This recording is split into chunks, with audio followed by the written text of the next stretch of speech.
అందరికీ నమస్కారం అండి. నా పేరు ధర్మరాజు. ఈరోజు మనం 100 కేజీలు ఘనజీవామృతం అనేది ఎలా తయారు చేసుకోవాలనేది లైవ్లో చూడండి. తయారు చేస్తున్నాం. 100 కేజీలు పేడ తీసుకోవాలండి. అది ఆవు పేడ అండి. 100 కేజీలు పేడ తీసుకోవాలా. 2 కిలోలు శనగపిండి అండి. అదే పప్పు దినుసుల పిండి. శనగపిండి అనే కాదు, పప్పు దినుసుల పిండి. వరిపిండి తప్పించి ఏ పిండి అయినా తీసుకొచ్చి, అయితే శనగపిండి అనేది ఒరిజినల్గా ఉంటుందని మేము శనగపిండి తీసుకుంటున్నామండి. అలాగే బెల్లం 2 కిలోలు బెల్లం తీసుకోండి. అది ఎలా అంటే మెత్తగా కోరుకోవాలండి. మెత్తగా ఉండాలి, పలుకులుగా కాకుండా మెత్తగా కోరుకోవాలి.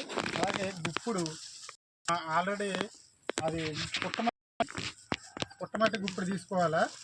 ఘనజీవామృతం తయారీ చేయడానికి సరిపడగా మన గోమూత్రం అనేది తీసుకుంటామండి. దీంతో ముందుగా అది శనగపిండి అలాగే గోమూత్రంలో బెల్లం వేసి కరగబెట్టేసి, శుభ్రంగా పలుకులు లేకుండా కరగబెట్టేసి, దాన్ని ఆ శనగపిండి బెల్లము కలిపింది ఈ ఘనజీవామృతం అనేది పేడని మటుకు సమపాళల్లో సర్దుకున్న తర్వాత దాని మీద వేసుకుని 2 చేతులతో పిసకాలండి. ఇలాగా చపాతీ పిసుకుతాం, ఎలా పిసుకుతామో అట్లనే పిసకాలండి. గట్టిగా పిసికి అలా పిసికిన తర్వాత అది మృదువుగా వస్తుందండి. చాలా సున్నితంగా ఉంటుందండి ఉండ చుట్టడానికి. దీన్ని నీడలోనే ఆరబెట్టాలండి, ఎండలో కాదు, నీడలోనే ఆరబెట్టాలి. అలా 7 రోజులు ఆరిపోయిన తర్వాత దీన్ని పొడి చేసుకోవాలండి. శుభ్రంగా నీట్గా అది తీసుకుని అది పొడి చేసుకుని, అది బాగా ఎండిపోయిన తర్వాత మనం పొడి చేయాలంటే అవ్వదండి. అది ఏంటంటే అది గట్టిపడిపోయి అది మళ్ళీ చాలా ఇబ్బంది పడాలి పొడి చేయడానికి. అలాగే కొంచెం మృదువుగా ఆరుతుంది అనేటప్పటికి మనం చూసుకుని 7 రోజుల తర్వాత అయితే కరెక్ట్గా సరిపోద్ది అది పొడి చేసుకోవడానికి. అది మన మొక్కలకి మొదల వేయడానికి. అలాగే లోనే 100 కేజీ అనేది చల్లుకోవడం వల్ల రిజల్ట్ బాగా వస్తుందండి. అమ్మా వేయండి అమ్మా. అది అమ్మా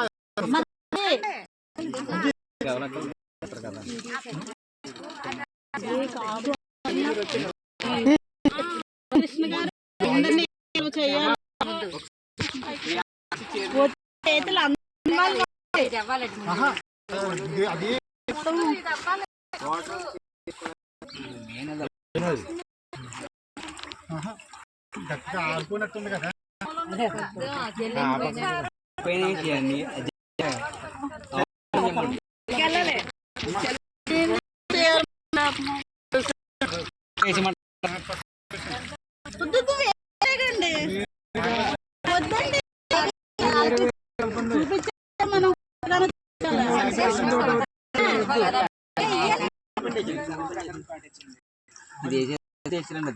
అది ఎలా అంటే చూపించింది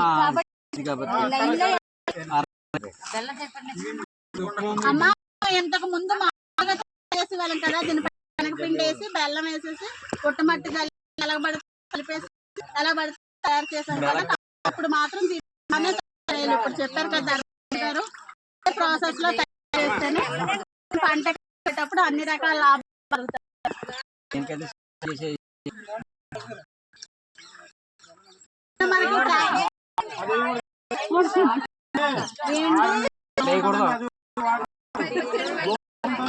గోమూత్రమే తగినంత గోమూత్రమే చేసుకోవాలి.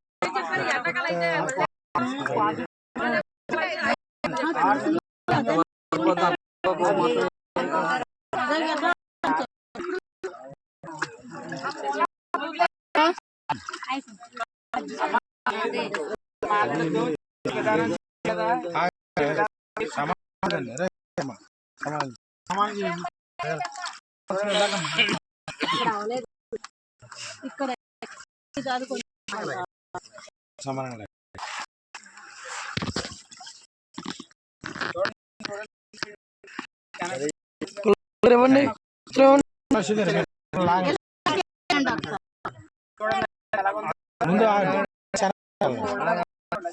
శనగపిండి చాలండమ్మా.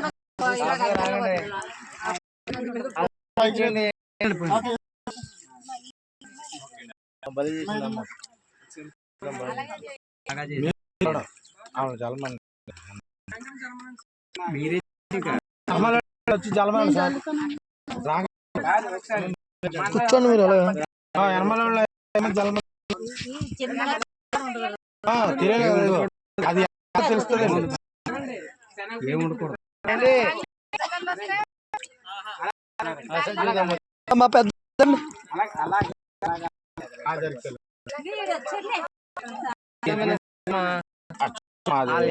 శనగపిండి ఎలా తయారయ్యో చూడండి బజ్జీలు వేసుకుంటే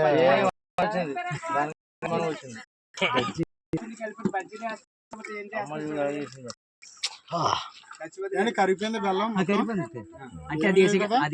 సచివ దగ్గర వాళ్ళకేమన్నా ఇగో ఎలా ఉన్నాడు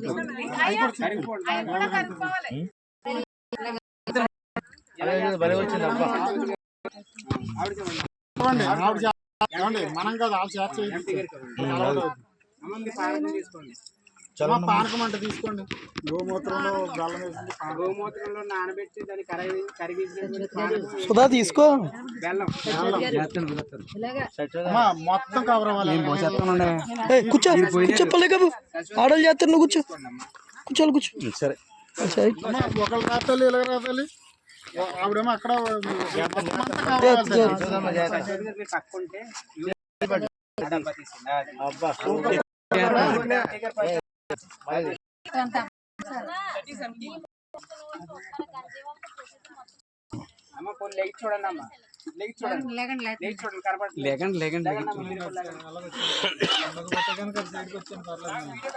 అమ్మ నువ్వు శనగపిండి మొత్తం శనగపిండి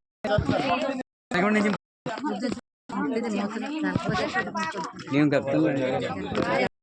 జల్లాలి కడితేనే ఎర్రమట్టి కూడా జల్లండి ఎర్రమట్టి ఎందులో ఉందండి ఇందులో పోసేద్దామా ఇందులో పోసి కలుపుదాం పైన అయితే మళ్ళీ నల్లగా వచ్చేద్దండి అందుకని శనగపిండి మొత్తం కలిపిన తర్వాత అలా చల్లుకోవాలండి ఘనజీవామృతం మీద అలాగే అది బెల్లం గోమూత్రంలో కరగబెట్టిన బెల్లం